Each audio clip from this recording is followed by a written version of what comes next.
I am the Tofu Golem. Please enjoy the video. In this video, I will explain how to fix a broken zipper on your Yeti cooler. First, ensure the zipper teeth are clean.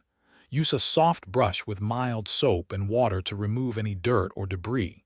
Rinse it well and let it dry completely. Next, apply a high-quality silicone-based lubricant or beeswax along the entire length of the zipper.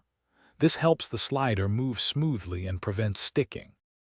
If your zipper is still stuck, apply a bit more lubricant directly to the stubborn spot. Then, gently try to wiggle the slider back and forth just a few millimeters. Do not force it, as this can bend the teeth or break the slider. Patience is key here.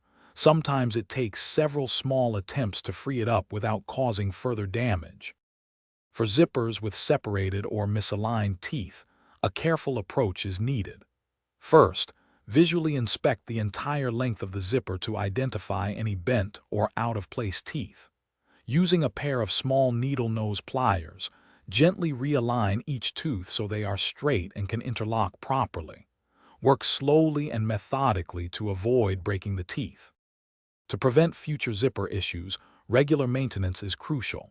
Make it a habit to clean and lubricate your Yeti cooler's zipper every few uses, especially after exposure to sand or salt water. When storing your cooler, leave the zipper slightly open by about 1 or 2 inches. This relieves tension on the zipper, extending its lifespan significantly. For severe damage, professional repair is often the best solution. Thanks for watching.